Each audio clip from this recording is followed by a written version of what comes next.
When we discuss sensitization, the first thing that I want to point out is that the tail shock has a modulatory effect, not a direct effect on gill contraction. And I'll show you what I mean by that in a second. Sensitization. That the tail shock sort of circuitry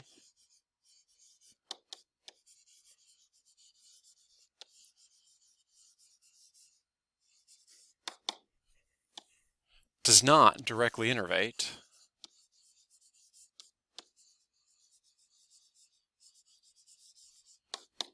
the gill, right? So if we see gill contraction, it's got to be from something that's changed with stimulation of the siphon.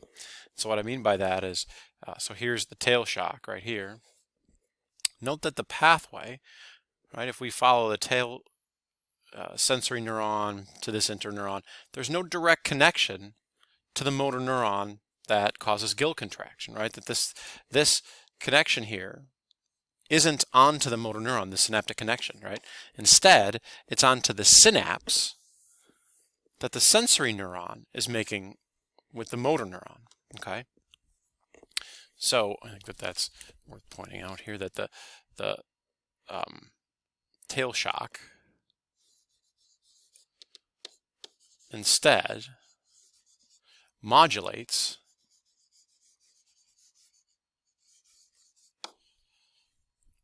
the siphon circuitry.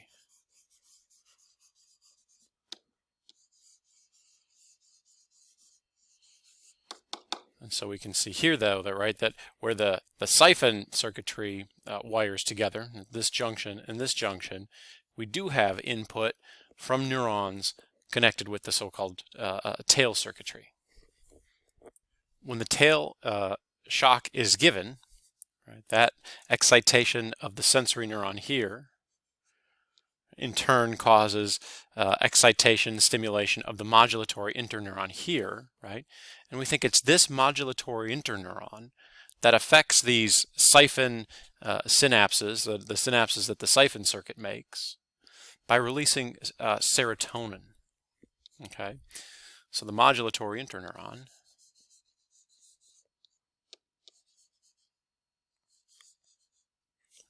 maybe we'll just say IN, and we'll save us some time and space here. The modulatory interneuron does not make a direct connection with a motor neuron. Instead, it releases serotonin onto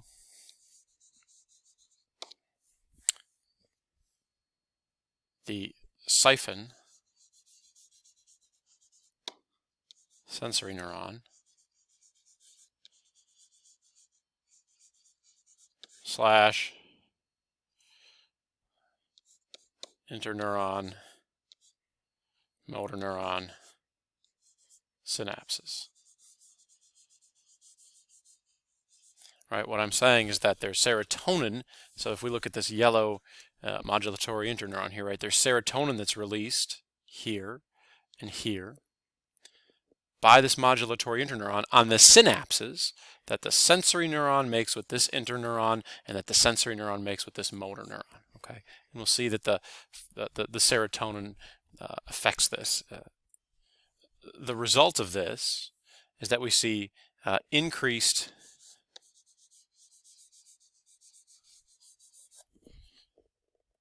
excitation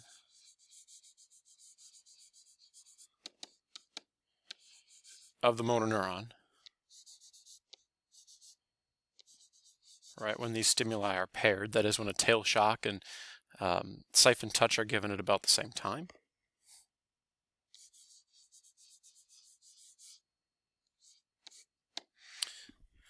And so you can see that here, right? And what we've demonstrated before is this habituation response, where the response gets less and less and less. But now, if we stimulate the tail nerve before we touch the siphon, right? So here's the tail nerve shock, and now the siphon touch here, right? So they don't show up, but it would be right next to it here. that results in a motor neuron depolarization, right? An EPSP that's seen in the motor neuron that's greater, right, than even the very beginning of the experiment where they just did the siphon touch alone, okay? So we increase the strength of the signal that's coming into the motor neuron because of the serotonin that's released right here, and we'll look at the mechanism for that. So that's what we think causes this response, this sensitized response. Okay, mechanism. In order to look at the mechanism, we're going to go and take a look in depth at this synapse here on the motor neuron, so right here. And so what we have, so here's the motor neuron, right? This is the one that's leading to the gill, and will cause gill contraction, okay?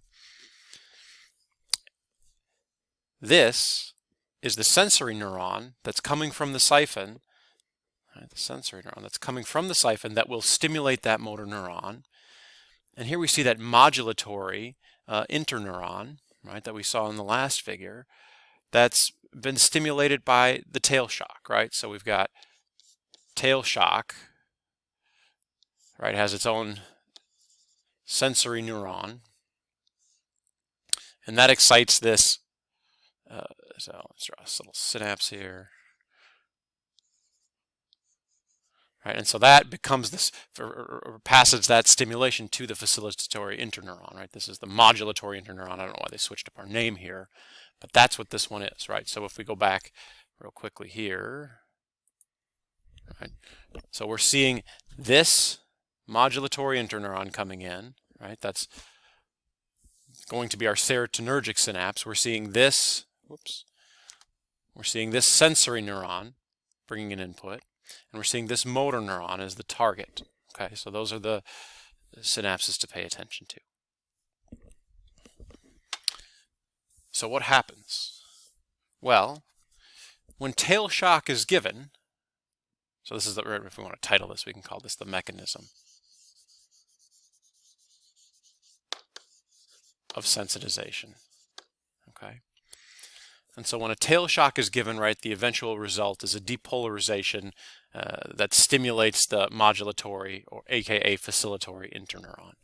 So that's where we'll start. We'll say that dipole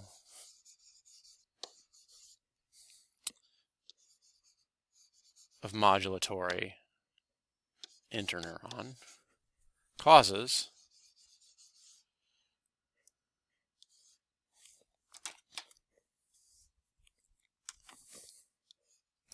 you know what? I think we should give our first step here, right? So the first step is going to be a tail shock.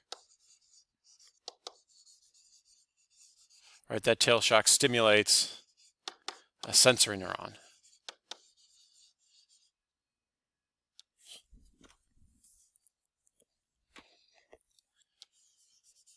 And that sensory neuron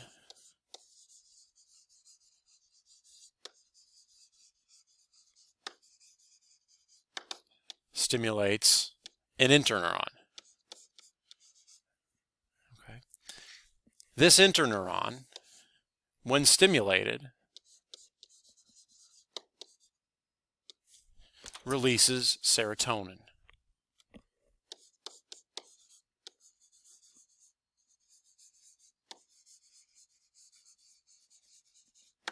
The serotonin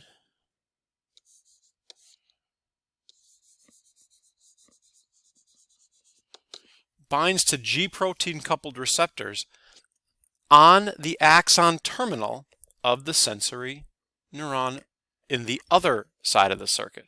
So the serotonin binds G protein coupled receptors on the presynaptic terminal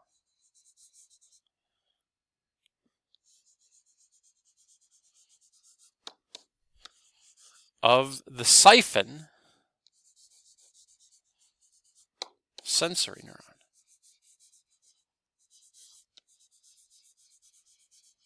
Okay, so you can see what, we've picked up their diagram now, right? So you've got in this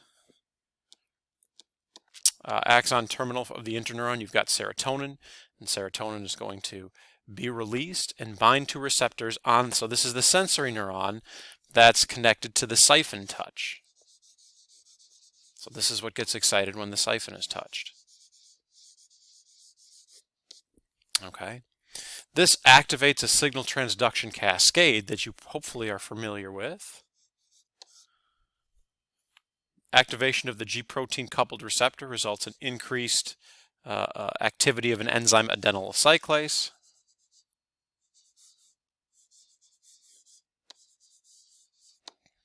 Increased activity, or increased presence, I should say, of cyclic AMP, right? Because that's what adenylyl cyclase does, is it converts ATP to cyclic AMP. Right? This relieves the inhibition of protein kinase A, so now the kinase is active in case increased PKA activity.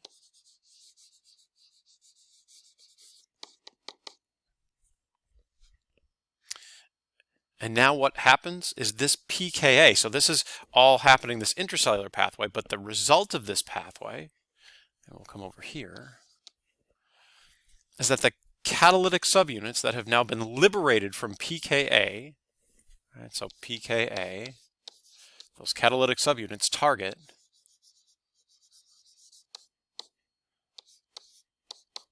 potassium channels. And the effect that they have on potassium channels is they reduce the efflux, right? So they reduce how much potassium can leave.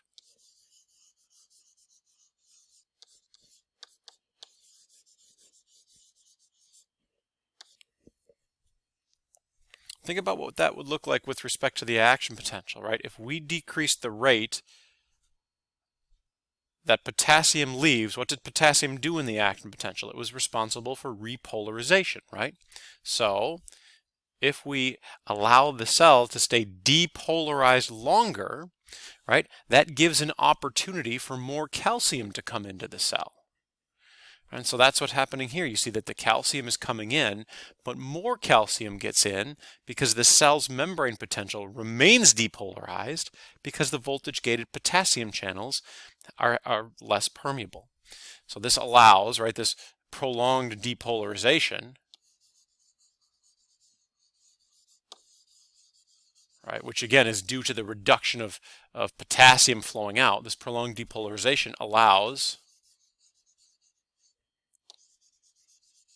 more calcium in, right, into this siphon sensory neuron, and more calcium in, we'll have to come down to the bottom here,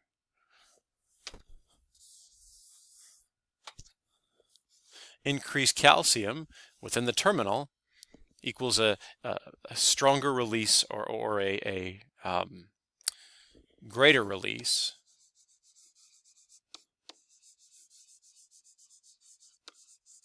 of the neurotransmitter glutamate,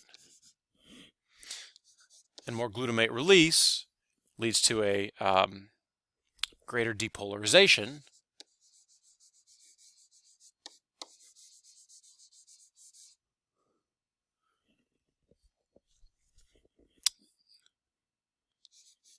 of the motor neuron, right? So we're stimulating the motor neuron more, maybe not a greater depolarization, but let's just say a better way to state this is that there's a stronger stimulus